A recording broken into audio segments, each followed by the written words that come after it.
Ce 16 août 2018, le chef de l'État gabonais s'est adressé à la nation, occasion pour le président de la République, Ali Bongo Ondimba, de dresser un bilan à mi-parcours des mesures prises en début d'année, d'aborder les questions en rapport avec les scrutins de fin d'année, de taper du poing sur la table par rapport au secteur qui traîne encore des boulets. Madame, Messieurs, bienvenue à cette édition spéciale pour décrypter le discours du chef de l'État. Je reçois David Elaminsa. Il est membre du secrétariat exécutif du Parti démocratique gabonais.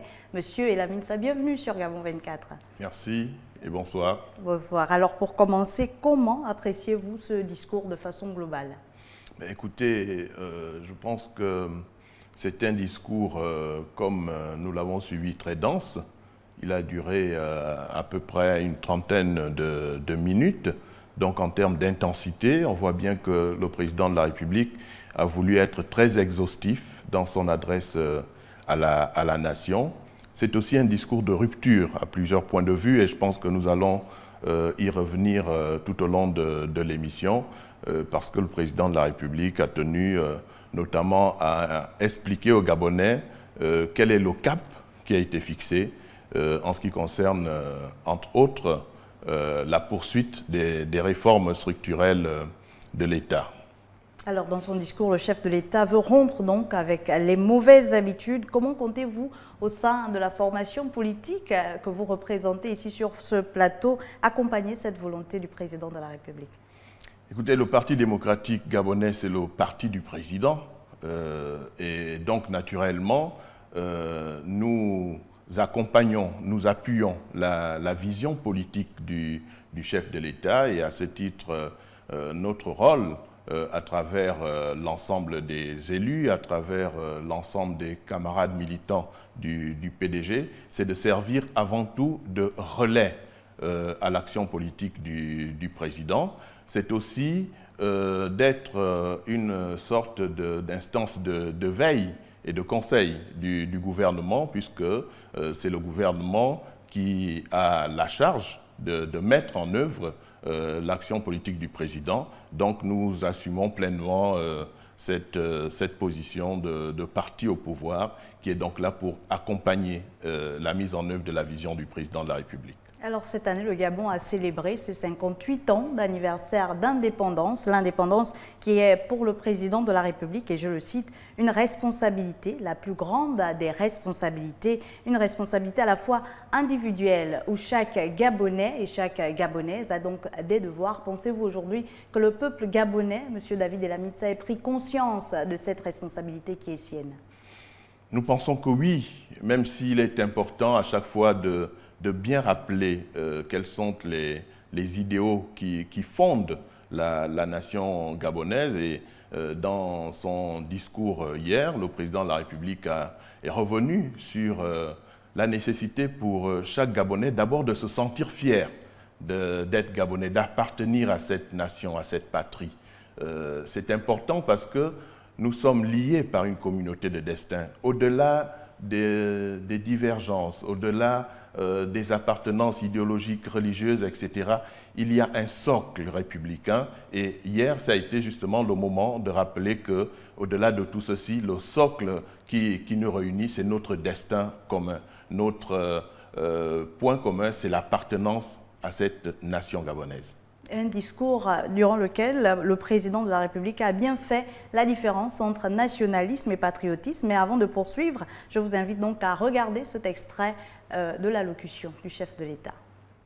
À l'heure où nous devons plus que jamais magnifier notre patrie, célébrer notre indépendance et rechercher dans notre vécu commun les ressorts de notre passion pour le Gabon, force est de constater que certains compatriotes, de plus en plus nombreux hélas, se laissent tenter par les idées populistes, irresponsables et dangereuses, qui, au nom d'un prétendu nationalisme, prônent le repli sur soi et le rejet de l'autre, du seul fait de ses origines.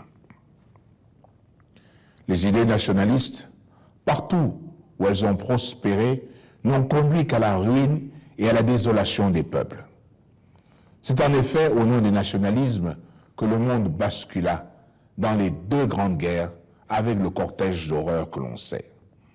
Ce sont également les idées prétendument nationalistes qui ont conduit à l'intérieur d'un même pays au génocide et aux apurements ethniques. Alors, cultiver le patriotisme et non le nationalisme, comment, à votre avis, peut-on y arriver au Gabon? On peut y arriver en donnant l'exemple à chaque fois. On peut y arriver en renforçant l'instruction, notamment auprès des jeunes, pour qu'ils partagent l'idée forte que le président de la République vient d'évoquer, c'est l'acceptation de l'autre dans sa différence. Et je crois que c'est essentiel. Le président a utilisé, on vient de l'écouter, un mot fort. Il a parlé de notre passion pour le Gabon, la passion. Donc il faut être passionné pour porter cet idéal de rassemblement, cet idéal d'unité. Et les grandes nations de ce monde, elles se sont faites justement parce qu'elles ont su réaliser cette synthèse entre les apports des uns et les apports des autres. C'est ce qui fera de toutes les façons la force de notre pays. Et je pense que le président de la République a clairement indiqué cette voie. Il importe, comme je l'ai dit, de pouvoir à chaque fois rappeler aux jeunes, aux plus jeunes, ces valeurs, cet idéal, parce que les anciens doivent pouvoir raviver cette flamme. Et la célébration du 17 août est justement l'occasion de nous rappeler qu'il y a des hommes, il y a des femmes qui, dans ce pays, se sont battus pour que nous accédions à la souveraineté internationale. Alors, est-ce que David Elamine Sey n'y aurait pas finalement eu au sein du peuple gabonais une mauvaise ou une mal appréciation de l'expression « Gabon d'abord », chère au premier président de la République gabonaise, Léon Mba? Écoutez, c'est une expression qui a été galvaudée, mais lorsque le président Léon Mba, d'heureuse mémoire, annonçait cette formule, je pense qu'il pensait, lui, avant tout, que ce qui importe, au-delà de tout, c'est l'intérêt général. Et c'est pour ça que le président Léon Mba a parlé de Gabon d'abord, parce qu'au-dessus de nos particularismes, au-dessus des intérêts des uns ou des autres, au-dessus des appartenances diverses, idéologiques, politiques, c'est quoi? C'est le Gabon. Et donc, c'est le Gabon que nous devons placer au-dessus de tout. Et c'est pour ça que le président de la République a utilisé ce mot qui est très fort. Il a parlé de la passion pour le Gabon. Alors, comment arriver aujourd'hui à dépasser finalement ces clivages socio-culturels et transcender, pourquoi pas ces idéologies différentes d'un parti à un autre, politique d'une formation à une autre, pour penser Gabon d'abord? Il n'y a pas de formule miracle. Et je vous ai dit que le chemin qui a été emprunté par un certain nombre de nations est un chemin qui peut nous inspirer. Ce qui est important, et le président l'a rappelé, c'est vraiment de pouvoir accepter l'autre dans sa différence. Vous voyez, le Gabon, géographiquement, où il est situé, il est ouvert sur le monde à travers l'océan. Donc, le Gabon, c'est une accumulation au fil des années de brassages. Et c'est ces brassages qui feront de toutes les façons la force et la richesse de notre pays. Un discours qui a donc voulu rappeler l'élan patriotique à chaque Gabonais et à chaque Gabonaise, mais un discours qui s'est également voulu être de rupture, et je le disais déjà à l'entame. Avant de poursuivre, regardons une fois de plus un extrait de l'allocution du chef de l'État. L'égalité des chances, c'est aussi s'assurer que nos ressources limitées servent à ceux de nos compatriotes qui en ont le plus besoin. Les personnes âgées, les veuves, les orphelins, les personnes malades qui doivent se faire soigner et acheter des médicaments, les enfants qui comptent sur l'éducation de l'école publique pour améliorer leurs conditions de vie et celles de leurs parents, les personnes isolées qui ont besoin que l'ambulance ou les assistances sociales viennent à eux, aux femmes sans moyens qui ont le droit d'accoucher dans la dignité. En période de recherche d'une meilleure efficacité budgétaire, nous devons soit renoncer à notre devoir de solidarité, soit accepter de porter les réformes douloureuses mais nécessaires pour lutter contre les gaspillages et les dépenses moins opportunes que d'autres. J'ai fait le choix de renforcer notre politique sociale et de lutter contre les gaspillages, et j'assume cette position. J'ai fait le choix d'imposer la gratuité des frais d'accouchement, de rééquiper les écoles publiques et d'éclairer les quartiers laissés à eux-mêmes. Et pour financer ces mesures, j'ai demandé à ce que l'on paie seulement les salaires des fonctionnaires qui travaillent réellement et sont présents à leur poste, et de supprimer les doubles salaires et les avantages indus. J'assume totalement cette position. Si vous nous rejoignez à l'instant, vous êtes sur cette édition spéciale où il est question de décrypter le discours du chef de l'État de ce 16 août avec David Elaminsa, qui est donc membre du secrétariat exécutif du Parti démocratique gabonais. Alors, monsieur David Elaminsa, aujourd'hui, la première de ces ruptures est la rupture économique. Comment aujourd'hui sont donc perçues ces réformes initiées par le président de la République au sein du Parti démocratique gabonais ? Mais écoutez, je pense que le Parti démocratique gabonais s'est prononcé en son temps sur les mesures annoncées par le président de la République et le gouvernement, des mesures d'assainissement de nos finances publiques. Le Parti démocratique gabonais a salué ces mesures qui, de notre point de vue, sont pertinentes. Elles peuvent paraître douloureuses, mais je pense que dans l'exercice de pédagogie, le président a bien indiqué la pertinence de ces mesures. D'abord, le principe d'égalité et de justice sociale. C'est des mesures qui sont prises pour rétablir ce principe d'égalité et de justice sociale. C'est un secret de polichinelle. Nous savions très bien qu'il y a des gens qui parasitaient le système parce qu'ils obtenaient 2, 3 salaires. Et je pense que c'est irrespectueux, c'est manquer de considération pour des Gabonais qui se lèvent tous les jours, tôt le matin, pour aller au travail, qui font des efforts. Et donc, ce principe, de mon point de vue, d'égalité et de justice sociale paraît essentiel. Ensuite, ce qui est important, c'est que l'argent récupéré, parce qu'il y a des nids, des gisements d'économie à faire, l'argent récupéré soit effectivement utilisé à bon escient. Utilisé à bon escient pour, une nouvelle fois, permettre à notre pays de pouvoir pérenniser son système de solidarité sociale. Le président de la République l'a dit, la mesure de gratuité des accouchements, la couverture maladie, etc., c'est des mesures à caractère social qui doivent être financées par les deniers publics. Il faut bien trouver cet argent quelque part. Et donc, il faut mettre fin au gaspillage pour que l'argent soit utilisé à bon escient. Et je pense que la responsabilité du gouvernement, de ce point de vue, est interpellée parce que ce sera à la charge du gouvernement de veiller à ce que, à la suite de ces mesures d'assainissement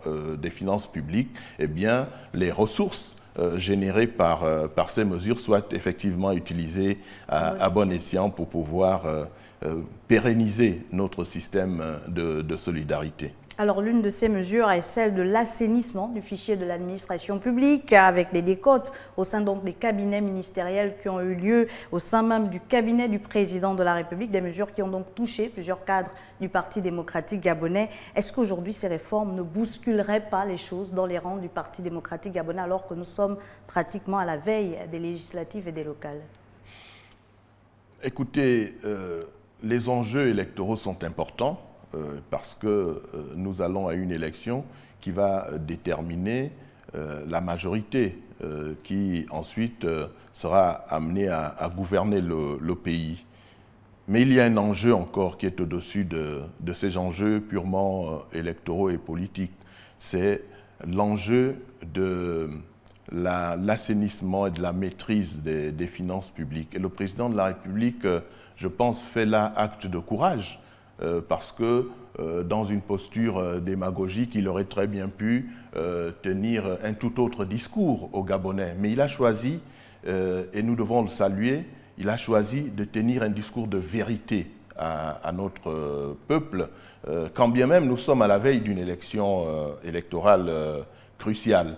C'est vous dire que le président de la République place d'abord le Gabon au-dessus de tout, y compris au-dessus des intérêts partisans, parce que ces mesures sont nécessaires. Et lorsqu'on prend, pour caricaturer un petit peu, lorsqu'on prend une mesure de gratuité d'accouchement, on ne regarde pas la couleur idéologique de telle ou telle femme qui vient à l'hôpital. Hein, c'est une mesure qui profite à tous les Gabonais. Et d'ailleurs, nous avons pu observer que ces derniers temps, on observe un regain du taux d'accouchement. C'est peut-être le signe que c'est une mesure effectivement qui va contribuer à inciter davantage les Gabonaises à faire des bébés. En tout cas, c'est vous qui le dites, mais est-ce que, David Elamine-Sa, puisqu'on parlait alors des législatives et des locales, c'est la première fois pour le Gabon de jumeler ces deux scrutins. Est-ce que le Parti démocratique gabonais est prêt à aller à ces échéances électorales? En tout cas, le Parti démocratique gabonais se met en ordre de bataille sous la conduite de son secrétaire général, le camarade Éric Dodo Bungenza. Nous y travaillons. Nous sommes un parti de gouvernement. Nous avons acquis au fil des années une certaine expérience des joutes électorales et nous pensons que cette fois encore, le Parti démocratique gabonais sera présent au cours de ces élections qui s'annoncent et sans préjuger de l'issue de ce scrutin, nous pensons que le Parti démocratique gabonais fera effectivement bonne figure, pour ne pas dire davantage. En tout cas, on laisse soin aux résultats des urnes de s'exprimer. Pour revenir au discours du chef de l'État, et je m'en vais le citer, j'ai fait le choix de renforcer notre politique sociale et de lutter contre les gaspillages et j'assume cette position. Comment retentissent ces propos donc pour vous qui êtes un militant du Parti démocratique gabonais? Mais écoutez, nous ne pouvons que nous satisfaire de ces propos. Le président de la République assume pleinement les mesures qui ont été prises et c'est la preuve de sa détermination à aller au bout de cette démarche. Donc c'est essentiel que le président de la République effectivement donne le ton de telle sorte que ce projet d'assainissement puisse aboutir parce que nous pensons que l'avenir du Gabon aujourd'hui en dépend.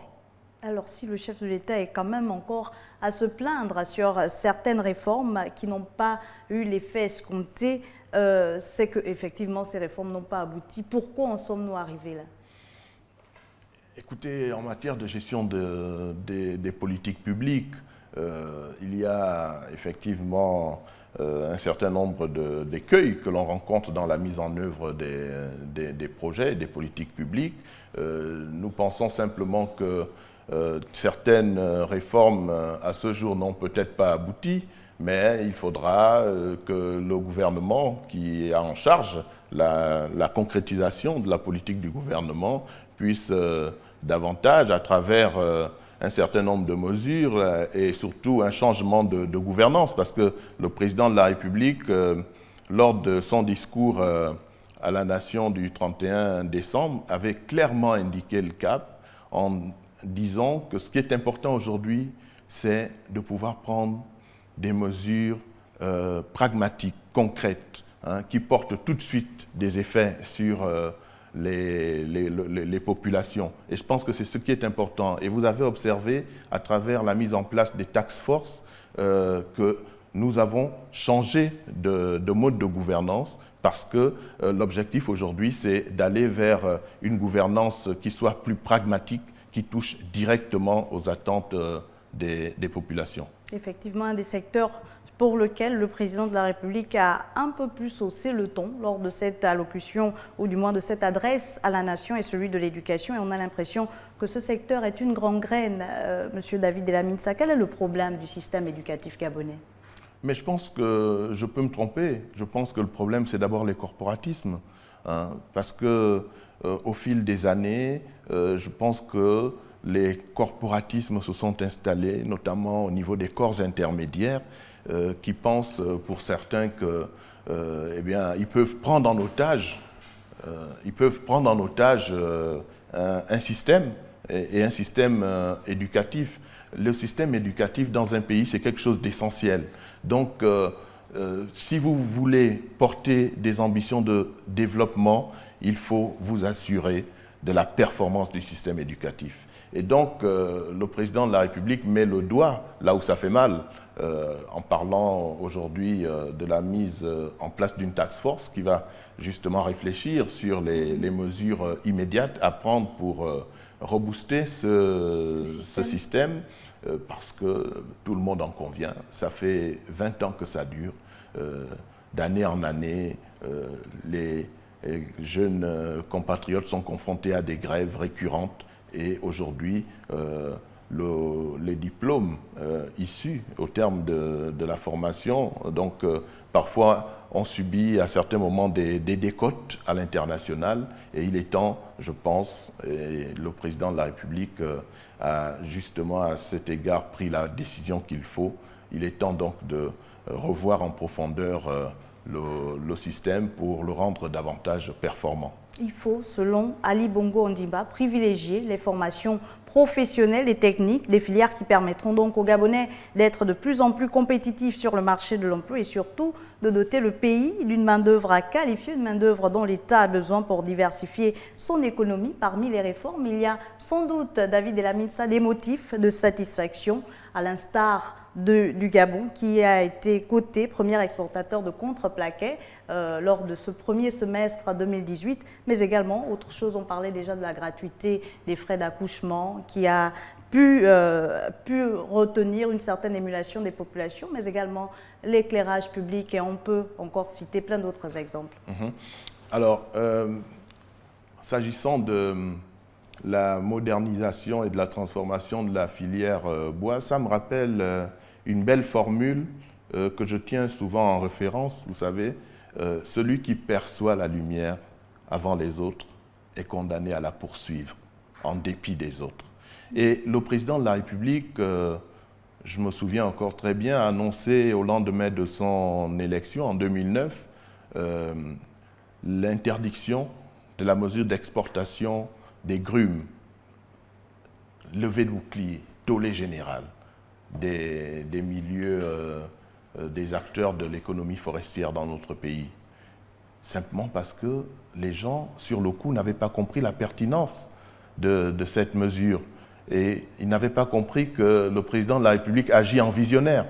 10 ans après, je pense qu'aujourd'hui, à l'heure des bilans, on se rend compte que c'était la bonne décision à prendre. Et vous avez indiqué tout à l'heure que le Gabon, aujourd'hui, est placé premier exportateur africain en matière de contreplaqué. Donc, c'est un indicateur qui montre bien que le président, en son temps, avait eu la bonne inspiration de prendre cette décision. Quand on est un gouvernant, je pense qu'il faut, comme le président l'a indiqué dans son discours, il faut assumer ces décisions, même si au départ elles peuvent susciter des controverses. C'est ce que le président a fait parce qu'il a agi en homme d'État. Ce que je pourrais également ajouter, c'est que pendant trop longtemps, dans ce pays, on a utilisé le service public, la fonction publique comme notre variable d'ajustement pour pouvoir régler le problème du chômage des jeunes. Dès qu'un jeune rentrait, qu'il était diplômé, on se battait tout de suite pour pouvoir l'intégrer à la fonction publique. La fonction publique ne peut plus servir de variable d'ajustement du chômage. Il faut que les jeunes qui rentrent puissent trouver de l'emploi. Ça veut dire développer un tissu industriel. On vient de parler de la filière bois, qui aujourd'hui montre bien que le Gabon est en transition. On passe d'une économie de rente vers une économie de production et de développement. Il faut maintenir ce cap. Nous sommes en transition, ça peut susciter des doutes, mais je pense que le président de la République, à travers son propos, peut booster davantage les Gabonais et leur faire comprendre que nous sommes sur la bonne voie parce qu'il y a des indicateurs qui le montrent. Et aujourd'hui, la question de l'adéquation entre la formation et l'emploi, elle est essentielle parce qu'on aura besoin de ressources pour pouvoir réaliser cette transition, pour pouvoir réaliser ce basculement vers cette économie de développement.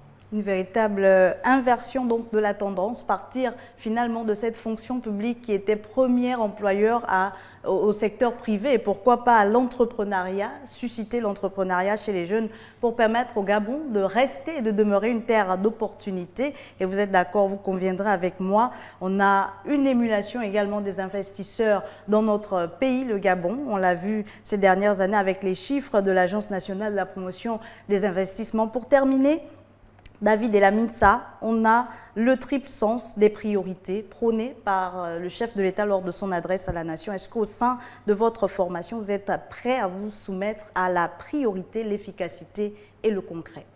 Absolument. Et nous devons être les premiers, justement, en tant que le parti du président de la République. Nous avons le devoir de pouvoir soutenir et accompagner la vision du président de la République. C'est ce que nous allons faire en expliquant davantage, en relayant le discours du président auprès de nos amis, auprès de nos camarades, mais aussi en nous battant pour pouvoir remporter les élections à venir, parce qu'il est important que le président de la République garde sa majorité au Parlement et notamment à l'Assemblée pour continuer sur son élan, pour continuer à mettre en œuvre cette politique qui est une politique pragmatique et qui répond aux attentes des Gabonais. Merci à vous, David et Laminsa, d'être passé sur ce plateau. Nous rappelons donc que vous êtes membre du secrétariat exécutif du Parti démocratique gabonais. Merci. C'est moi qui vous remercie. Merci à vous, chers téléspectateurs. Nous avons donc décrypté avec M. David et Laminsa le discours à la nation du président de la République. Je vous dis donc à très bientôt sur Gabon 24.